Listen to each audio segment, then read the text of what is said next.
Hello दोस्तों, स्वागत है आप सभी का एक बार फिर से हमारे YouTube चैनल ज्ञान स्टार प्लस में। तो दोस्तों, आज हमें एक प्रश्न मिला है जो कि इस प्रकार से है कि भीमसेन ने द्रौपदी से ये क्यों कहा था कि बख्श दो कुंती के 5 पांडवों को, और भगवान कृष्ण ने भी ये क्यों कहा था कि छठा नारायण भी बख्श दो।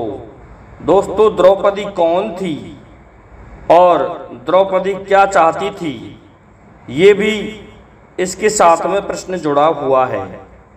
तो दोस्तों, आइए अपने चैनल को लाइक, शेयर और सब्सक्राइब कीजिए, साथ ही बेल आइकन को भी प्रेस कर दीजिए, जिससे कि हमारे वीडियो का नोटिफिकेशन आप तक पहुंचता रहे। ये मेरा आपसे निवेदन है।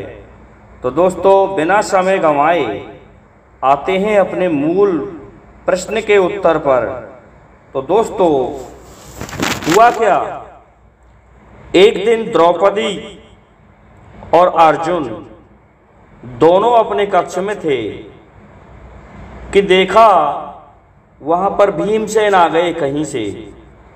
और भीमसेन क्या देख रहे हैं कि अर्जुन द्रौपदी के पैर दबा रहा है। इस बात को उसने सोचा, हो सकता है कि मुझे ये दृष्टि भ्रम हो रहा है, कहीं अर्जुन पैर नहीं दबा रहा हो। उसने फिर देखा कि वह फिर से द्रौपदी के पैर दबा रहा है। इस बात से भीम क्रोधित हो जाता है और क्रोधित होकर के गालियां देने लगता है कि अर्जुन, नपुंसक है तू बाहर निकल, और तेने एक स्त्री के पैर दबाए हैं, तू नारी के पैर दबा रहा है। इस बात से अर्जुन आता है और अर्जुन पर लड़ने के लिए उद्धत होकर के टूट के पड़ता है, परंतु उनके बीच बचाव में द्रौपदी खुद खड़ी होकर आ जाती है। द्रौपदी रोकती है, लेकिन भीमसेन नहीं रुकता है, अर्जुन पर जाकर के वार करने को तैयार रहता है। तभी उन दोनों के इस झगड़े से वहाँ पर धर्मराज युधिष्ठिर भी आ जाते हैं और युधिष्ठिर कहते हैं कि क्या हो गया भीम, जो तू इतना नाराज हो रहा है। परंतु भीमसेन कहाँ सुनने वाला था। तो फिर भी दोबारा से युधिष्ठिर ने कहा कि भीमसेन, बात क्या है जो तू अर्जुन को मारना चाह रहा है। कि तुम्हें नहीं पता भैया, ये नारी के पैर दबा रहा है, ये इसने हमारे कुल को लज्जित किया है, हमारी वीरता को लज्जित किया है, और ये इस द्रौपदी के पैर दबाने लग रहा है। तो युधिष्ठिर तो समझ गए थे कि द्रौपदी कौन है। इस प्रकार से वे कहते हैं कि नहीं भीम, शांत हो जाओ, और हमारे जो चचेरे भाई कौरव हैं वे इस बात को सुनेंगे कि पांडव आपस में लड़ रहे हैं द्रौपदी को लेकर के, तो तुम्हें ये पता चलेगा और हमारी बदनामी हो जाएगी, इसलिए आप चुप हो जाओ, वो हंसेंगे हम पर। लेकिन भीमसेन नहीं माना और नाराज होकर के वहां से चला जाता है और पहुंच जाता है एक निर्जन वन में, जहां पर दोस्तों ये शाम के वक्त का तो युद्ध ही था इनका। निर्जन वन में पहुंच गया तो वहां पर एक नक्टासुर नाम का राक्षस डोल रहा था। उसे कोई शिकार नहीं मिली थी, तो वह कह रहा था कि आज मुझे कोई शिकार नहीं मिली है, लेकिन ये छोटा सा आदमी मुझे मिला है। मैं चाहूँ तो इसे मारकर खा जाऊं, लेकिन इसके साथ में मेरी कोई दुश्मनी नहीं है। केवल दुश्मनी तो मेरी पांडवों के साथ में थी। उनमें से एक अर्जुन ऐसा योद्धा है जिसने मेरी नाक को काट दिया था। इस प्रकार से वह राक्षस बड़बड़ा रहा था। इधर भीमसेन उसकी सारी बातों को सुन रहा था कि अर्जुन ने और इतने बड़े दैत्य की नाक काट दी, तो फिर ये मुझसे ही कहाँ जाएगा, जब एक अर्जुन जो नारी के पैर दबा रहा था उससे ही ये नाक कटवा गया। तो भीमसेन उससे कहता है, ए राक्षस, तू मुझे छोटा मत समझ, मैं तुझसे युद्ध करने के लिए तैयार हूँ। तो भीम ने देखा कि वह राक्षस और भी अपना कद बढ़ा रहा था, तो भीम रह जाता है उसके पैर के मूर्छा अर्थात मोचे तक, अर्थात पिंडली से थोड़ा नीचे तक। अब क्या होता है, उठा करके भीमसेन गदा को जोर से रूर कर पड़ता है और भीम जोर से उसके गदा मारता है, उसकी गदा, और वह स्वयं केवल टखने तक ही पहुंच पा रहे थे तो उसके टखने के नीचे अंगूठे में भीम ने गदा मारा। अब उस गदा से उस राक्षस को कुछ भी नहीं हुआ। अब वह राक्षस भीम को कुचल कर मारना चाह रहा था तो उसने पैर उठा करके भीम के ऊपर रखा, लेकिन भीम फुर्ती से निकल जाता है। और भीम ने सोचा कि इससे पेश नहीं पड़ेगी, तू यहाँ से भाग ले। तो भीम भागता है और उसके पीछे वह नक्टासुर नाम का राक्षस भागता है। इस प्रकार से दोनों भगे चले जा रहे हैं। भीम और तेज भाग रहा है। दोस्तों, ये तो भगवान की माया थी कि वह नक्टासुर आ गया। नक्टासुर थोड़ा सा रुक गया और भीम और भी आगे भाग गया। आगे देखता है कि उससे भी बड़े आकार का एक दैत्य और बैठा है।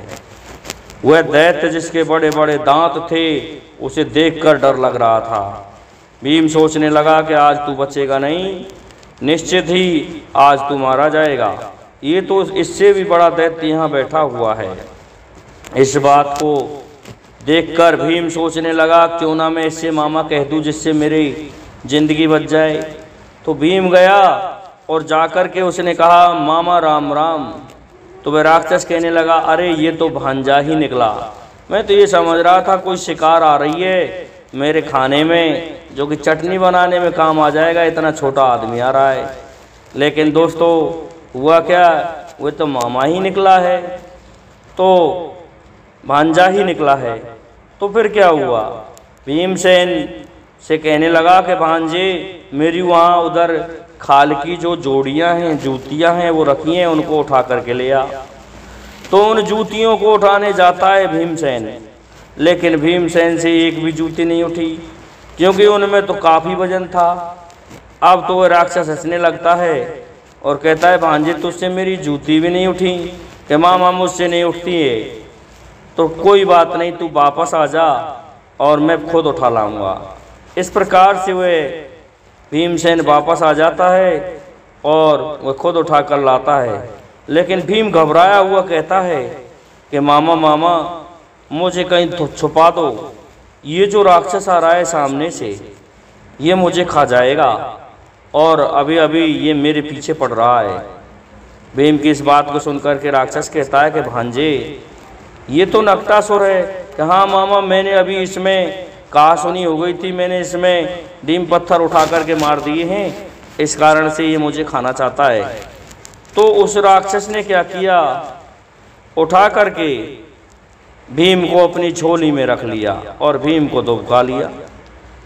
अब वह राक्षस आकर के पूछता है कि अरे भाई, आप इधर थे, मैं उधर था, ये बताइए एक शिकार आई थी क्या इधर? तो राक्षस कहता है, शिकार? और कैसी शिकार? कहाँ इधर एक शिकार आई थी क्या? तो भैया इधर कोई शिकार नहीं आई। तो ऐसा कहने से वह कहता है, आया तो इधर ही था, कहीं झूठ तो नहीं बोल रहा है? अपनी चटनी में मिलाने के लिए उसको रख लिया वो दुबका के? कि नहीं भाई, विश्वास करो, इधर कोई भी नहीं आया। तो ऐसा कहने से वह नक्टासुर वापस लौट करके चला जाता है। अब तो भीम सोचने लगा, झोली में पड़ा पड़ा कि इसको भी पता चल गया तो इसकी चटनी बन जाएगा, तू भीमसेन यहाँ से कैसे भी निकल। तो भीमसेन ने एक उपाय सोचा कि क्यों ना मैं मामा से कोई बहाना बनाऊं और भाग जाऊं। तो जैसे ही वो राक्षस चला गया नक्टासुर, तो उसको बाहर निकाला उस राक्षस ने और भीम कहने लगा कि मामा, घर पर माता अकेली जो है और मैं यहाँ आ गया तुमसे मिलने, मुझे घर जाना है। तो राक्षस कहने लगा, अब जाने का वक्त तो रहा नहीं भांजे, क्योंकि शाम का वक्त हो गया है, परंतु तू नहीं मानता है तो चला जा, लेकिन सावधानी से जाना और मेरा नाम बता देना कि मैं उसका भांजा हूँ। तो इस प्रकार से वह राक्षस के वहाँ से चल देता है। जाता है तो क्या होता है, उस वन में रात तो हो ही गई थी, एक बरगद के पेड़ पर चढ़ जाता है। सोचता है कि आज की रात मैं यहीं पर बिताऊंगा। अब भीमसेन एक बरगद के पेड़ पर बैठा है बड़े आराम से, थोड़ी देर में जैसे ही समय गुजरा, एक व्यक्ति आता है और आकर के वहाँ की जो धूल थी उस धूल मिट्टी पर पानी का छिड़काव लगाता है।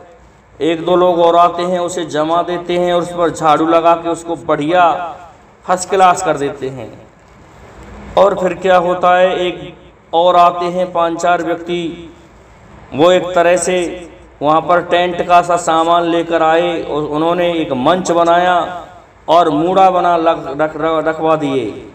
मूड़ा और मूड़ी, कुर्सी, तखत, मंच, बहुत बढ़िया सुंदर सिंहासन बनाए गए। इस प्रकार से वहाँ सजावट की गई और सबके लिए इधर उधर से कनात लगा करके एक ही दरवाज़ा कर दिया जिसमें अंदर जा सके कोई, एक ही दरवाज़ा। उसमें भी रंग बिरंगे फूल सजा दिए और बंधनवार लगा दिए, जैसा कि आजकल हम टेंट लगाने में करते हैं कि जंगल में कहीं भी टेंट लगा दिया। इस प्रकार से उन्होंने टेंट लगा दिया वहाँ पर। और क्या होता है दोस्तों, अब उस पर देवता आने लगते हैं, तो एक के बाद एक देवता, 3300 करोड़ देवता उस टेंट के अंदर आने लगे। ऊपर से टेंट को खुला रखा गया था जिससे भीमसेन देख ले, और कनात लगा दी गई इधर उधर। और उस मंच पर से छोटे मंच पर आकर के भगवान कृष्ण भी बैठ जाते हैं। तो भगवान कृष्ण को छोटे मंच पर बैठा देख करके भीमसेन सोचता है कि इससे बड़ा कौन आ गया भगवान कृष्ण से, जो ये बड़ा सिंहासन खाली पड़ा है और ये छोटे पर बैठ गए हैं। इस बात से भीमसेन कुछ आश्चर्यचकित हो रहा था। लेकिन जब सभी देवता आ गए तो थोड़े ही समय में द्रौपदी एक शेर पर सवार शेरों की बग्गी में आती है। उस बग्गी को शेर खींच रहे थे और जिसमें 8 सिंग जुड़े हुए थे, और द्रौपदी उस बग्गी में बैठकर आई और उस पर से उतरी और उतर करके सीधे ही मंच पर पहुंची। सभी देवता उसके सम्मान करने के लिए खड़े हो जाते हैं। अब क्या होता है, भीमसेन देख रहा है कि ये कौन है। जब भीमसेन ने उसके भुजाओं को देखा तो उसके 8 भुजाएं थी और वह तो एक काली स्वरूप हो रही थी। उसके हाथ में खड़ग, खप्पर, अस्त्र शस्त्र, गदा, शंख, धनुष, तलवार आदि उपस्थित थे। इस तरह से वह जलते हुए खप्पर को भयंकर रूप में आकर के उस सिंहासन पर बैठ जाती है और कहती है कि देवताओं, आज मैं तुम्हारी मीटिंग ले रही हूँ और पहले भी फैसला हो चुका है, मैं हर एक मीटिंग में आती हूँ और तुम अनुपस्थित तो नहीं रहा कोई मेरी मीटिंग से, कि कोई भी नहीं रहा। तो सभी की उपस्थिति ले ली जाती है और एक एक करके देवताओं को खड़ा करके प्रश्न पूछती है कि मैंने तुम्हें ये काम दिया था, मैं स्वयं अंतरंगा हूँ और मैं अष्टभुजा देवी स्वरूपा हूँ। तुम ये बताओ, सबसे पहले मैं कृष्ण से ही पूछती हूँ। कृष्ण, तुमने मुझसे कहा था कि मैं द्वापर युग में तुम्हारा खप्पर भरवाऊँगा, और वह भी पांडवों में जो कि एक से एक बलशाली है, लेकिन आज तक खप्पर नहीं भरा गया है। बताइए कृष्ण, आज तक मेरा खप्पर खाली क्यों है? मैं सबसे पहले पांडवों में खप्पर भरना चाहती हूँ और वह भी सबसे पहले भीम में। तो भीमसेन ये सुन करके ऊपर बैठा बैठा बड़ की डाली पर हिलने लगता है और कहती है, कृष्ण तू इसी तरह झूठ बोलता है कि मैं द्वापर में तेरा खप्पर भरवा दूंगा। तो भीमसेन देखता है ये है कौन। तो भीमसेन ने देखा कि उसका चेहरा नजर पड़ जाता है और उस चेहरे को देखता है कि ये तो द्रौपदी है। द्रौपदी ने अष्टभुजा देवी का रूप रख रखा है, ये तो साक्षात काली भगवान की अंतरंगा शक्ति बन रही है। भगवान कृष्ण भी उससे कहता है कि द्रौपदी धैर्य धारण करो, मैं तुम्हारा कार्य अवश्य करवाऊंगा।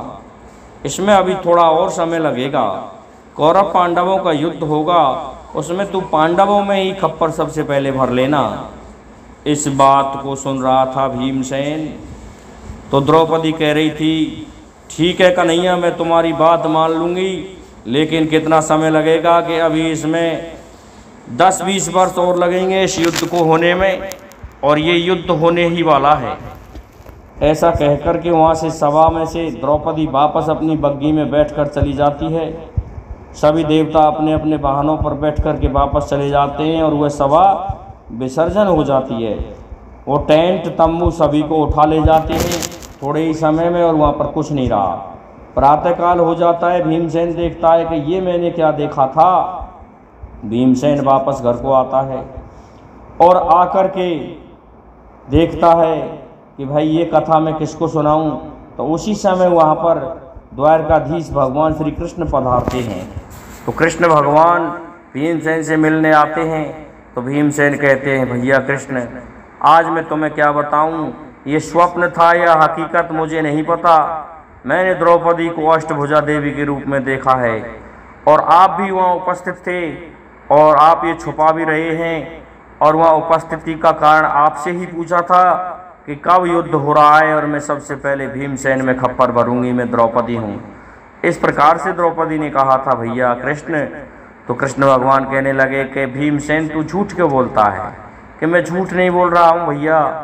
तो कृष्ण भगवान कहने लगे, जब तैने देख ही लिया है तो सुन ले भीमसेन, तुझे अब मैं एक उपाय बताता हूँ। तू रोटी मत खाना और किसी के हाथ से भी भोजन मत करना। जब द्रौपदी आए तब मैं तुम्हें ये चुप जो मंत्रणा बता रहा हूँ, इस प्रकार की मंत्रणा को आजमा करके और उससे वचन ले लेना, तब जा कर के तुम्हारा बचाव होगा। तो क्या होता है दोस्तों, ये क्या मंत्रणा थी। भीमसेन रोटी खाने में पहुंचाई जाती है तो भीमसेन नाराज हो जाता है कि प्रत्येक दिन मुझे इतनी कम रोटियां खिलाई जाती हैं, मैं भोजन करना ही बंद कर दूंगा। इस प्रकार से भीमसेन भोजन करना ही बंद कर देता है। और होता क्या है, सभी उसको मनाने जाते हैं, लेकिन किसी के कहने से वह खाना नहीं खाता है, भोजन नहीं करता है। तो कुंती माता बोली, कहीं द्रौपदी तेरे कहने से भीमसेन मेरा मान जाए और भोजन कर ले तो अच्छी बात है, तू खाना लेकर के भीमसेन को जा। तो भीमसेन को खाना लेकर के द्रौपदी स्वयं जाती है और वहाँ पहुँच जाती है और कहती है कि लो खाना खा लो भीमसेन। तो भीमसेन हंसता है और कहता है कि द्रौपदी मैं खाना नहीं खाऊंगा। और तो फिर भी द्रौपदी कहती है कि कोई बात नहीं, खाना खा लो। तो भीमसेन कहता है कि पहले मुझे वचन दे दो, मैं खाना खा लूँगा। द्रौपदी समझ नहीं पाई और उसने कह दिया कि 1 2 3 और मांगियो जो दीन, अर्थात तुमने जो मुझसे मांगा है मैं उसे दे दूंगी, तुम क्या मांगना चाहते हो भीमसेन। तो भीमसेन कहता है कि सुन लो द्रौपदी, बकस दो माता कुंती के 5 पंडवा। जोर से कहता है भीमसेन।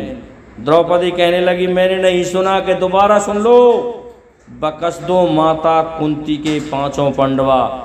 इतने में ही भगवान कृष्ण भी वहाँ छुपे हुए थे, वो भी कूद पड़ते हैं और कहते हैं कि द्रौपदी एक छठा नारायण मैं भी हूँ, मुझे भी बकस दो। इस प्रकार की बात को सुनकर के द्रौपदी का मुंह फटा की फटा रह जाता है, जीभ निकली की निकली रह जाती है और कहती है कि मैं तो भीम को गंवार समझ रही थी, लेकिन भीमसेन ने ये मुझसे क्या मांग लिया।